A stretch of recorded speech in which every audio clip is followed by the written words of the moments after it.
Olá, eu sou Ana Cristina, fisioterapeuta, trabalho no NASF, na Secretaria Municipal de Saúde de Ouroeste. Hoje eu trouxe um tema que eu achei muito relevante para o período em que estamos vivendo, né? Que é a prevenção de quedas em idosos, né? Estamos todos em casa, né? Todos em distanciamento social, protegendo nossos idosos por conta dessa pandemia. E a gente pensa, o idoso estando dentro de casa, ele está bem seguro. Não está totalmente seguro. Se a gente puder deixar o ambiente mais seguro para o idoso, para prevenir outros problemas, inclusive as quedas, seria bem melhor, né? Por isso que eu trouxe algumas recomendações, algumas orientações para quem é idoso e para quem é cuidador de idoso. A gente sabe que, principalmente na terceira idade, cair pode resultar em ferimentos e fraturas graves, né? De maneira mais severa, é possível algumas complicações decorrentes dessa fratura que podem até levar à morte. Se tiver uma queda, o idoso tem um risco de ter novas quedas e às vezes, por medo de cair de novo, alguns até se autorrestringem, né? Tem medo de fazer alguma atividade, acaba reduzindo a mobilidade e reduzindo a sociabilidade. Por isso que é importante a gente conhecer os principais fatores de risco para as quedas e os cuidados e orientações são bastante eficazes para evitar que essas quedas ocorram, tá? Trouxe alguns dados aqui, cerca de 30% das pessoas com mais de 65 anos caem pelo menos uma vez no ano. 50% dos idosos acima de 80 anos sofrem uma queda também anualmente. E uma em cada 20 quedas resulta em fratura ou internação. Então, isso é muito sério. E 70% das quedas em idosos ocorrem dentro de casa. Então, dentro de casa é um ambiente que a gente consegue meio que controlar. Não consegue modificar tudo, mas a gente consegue deixar um ambiente sempre mais favorável para eles. Por isso que a gente trouxe essas dicas. Então, vamos falar um pouquinho de fatores de risco, né? Tem os fatores de risco que são intrínsecos e os extrínsecos.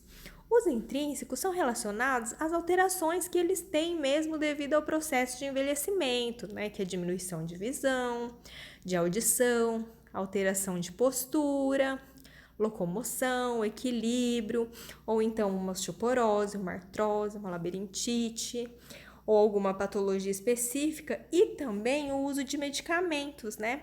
Alguns medicamentos acabam aumentando o risco de queda, devido aos seus efeitos, né? Efeitos colaterais. Os fatores extrínsecos são os que a gente consegue meio que controlar, porque são relacionados ao ambiente em que o idoso interage, tanto a casa como os locais que ele frequenta, transporte coletivo, dentre outros. Tem um ciclo vicioso na queda, né? O idoso, ele sofre uma queda e aí ele fica com medo.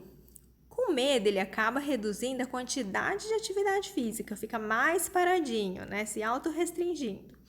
E isso não vai fazer bem, porque a atividade física é boa para melhorar o equilíbrio, para dar mais força. Então, ele vai reduzir as reservas de energia, reduzir o tônus da musculatura, reduzir a tensão, né? E isso vai aumentar o risco de queda, entendeu?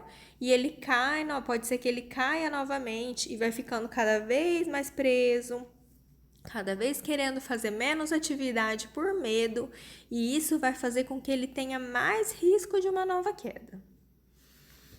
Então, vou falar da prevenção de quedas em ambientes domésticos, né?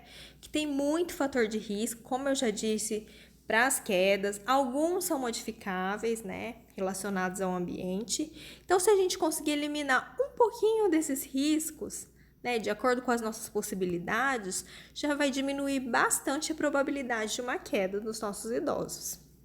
Por exemplo, no quarto. No quarto é importante sempre ter uma lâmpada ou abajur e um telefone próximo à cama. né? Para que ele consiga visualizar o ambiente e também para que ele consiga entrar em contato, né? Caso aconteça alguma coisa. Sempre optar por armários mais fáceis de manusear, com portas leves, maçanetas grandes, né?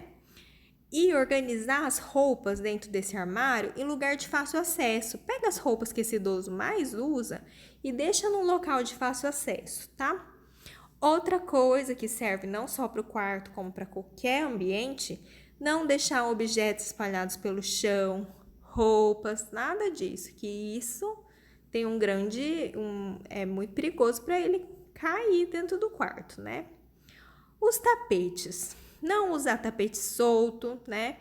Não limpar o chão com coisas que deixam o piso escorregadio, de preferência não encerar o chão, usar tapete antiderrapante, observar o solado do calçado do idoso também, para que seja um solado que não deixa, evita que ele caia. E também evitar andar somente de meias, né? Aquelas meias que não tem antiderrapante embaixo são muito perigosas, tá? Outra coisa é a altura da cama. Quanto mais baixa a cama e mais macio o colchão, é mais difícil para o idoso levantar e deitar. Então, se tiver como adaptar, também ajuda muito. Pode trocar o colchão por um mais firme, né? Pode colocar algum calço embaixo dos pés da cama, de madeira, de uma maneira segura, para que essa cama fique mais alta, tá? Pode ser uma adaptação, como tá nessa foto. Outra coisa, na cozinha, também eliminar os tapetes, também não encerar o chão, não utilizar produto que deixe o piso escorregadio, limpar qualquer sujeirinha, líquido, gordura que tenha caído no chão que possa causar uma queda, organizar os mantimentos e a louça de maneira que eles alcancem facilmente, né? Os armários têm que estar bem presos, de preferência ao chão, à parede, se possível, para que ele possa se apoiar quando for necessário. Não permitir, orientar bastante para que não suba em cadeiras, caixas, para alcançar algo que esteja no alto. Por isso, deixar tudo numa maneira de que ele tenha um acesso mais fácil.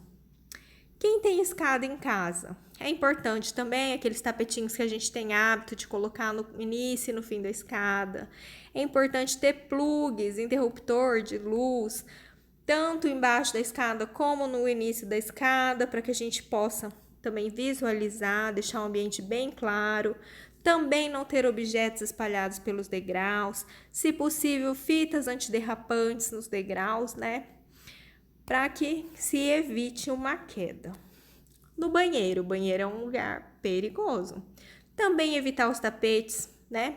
Colocar tapetes antiderrapantes, também tem aquele antiderrapante que a gente coloca dentro do box, que vai falar mais pra frente, né? Se possível, uma boa iluminação no banheiro, né? Uma boa iluminação tanto de fora quanto a lâmpada que você vai instalar, né? E contraste entre vaso sanitário, piso, se possível serem cores contrastantes. Barras também, barras são muito importantes para que o idoso utilize o vaso sem maiores perigos. Adequar a altura do vaso, que vasos muito baixos também são perigosos. Então, se possível, barra e adequar a altura do vaso. Evitar o box de vidro, que é mais perigoso, ainda mais sem tapete antiderrapante. Se possível, um banheiro com cortinas e com barras de apoio também dentro do box. Na sala, também a luz adequada, com interruptores na entrada das dependências, né? De preferência aquele modelo que brilha no escuro. Quem tem neto, principalmente, cuidado com brinquedos, coisas espalhadas pelo chão, tirar aqueles porta-revista, tudo que for perigoso tropeçar. Também os fios, né? De preferência deixar os fios próximos da tomada, em cantinhos, de maneira que eles não tropecem, e até a gente não tropece, né? Deixar sempre o caminho livre. Poltrona e sofá, de preferência com braço, de preferência não muito baixo e nem muito macio, que vai facilitar com que ele levante, com que ele sente e sente de maneira mais adequada. Agora, para o idoso que tem um animal de estimação, nem sempre é possível, né? Mas se ele for diferente da cor do piso, é melhor, porque às vezes por um déficit visual, ele acaba tropeçando no animal. E outra dica interessante é nunca deixar a casinha do animal muito próximo à porta. E se tiver que amarrar ele, amarrar numa distância não muito longa, para também evitar que se tropece na corrente do animal. Também, além da gente controlar o ambiente, a gente tem que cuidar dos nossos idosos, né? Fazer exames oftalmológicos de vista e físicos anualmente, né? Ingerir quantidade adequada de cálcio, vitamina B, D, tomar um solzinho de 15 minutos antes das 10 e depois das 4, praticar atividades físicas para desenvolver agilidade, força, equilíbrio, coordenação. Como já foi dito várias vezes, calçado adequado, não andar só de meias, usar calçado e chinelo que fique firme nos pés. A bebida alcoólica também é um perigo, né? Aumenta o risco de queda. E os medicamentos sempre manter rotulados e guardados em local adequado, tá? São essas dicas. Espero ter ajudado. A gente sabe que não é possível modificar uma casa toda para evitar o risco de queda, mas sempre tem alguma coisinha que a gente pode mudar, né, para melhorar esse risco dentro de casa, para deixar os nossos idosos mais seguros. Muito obrigada.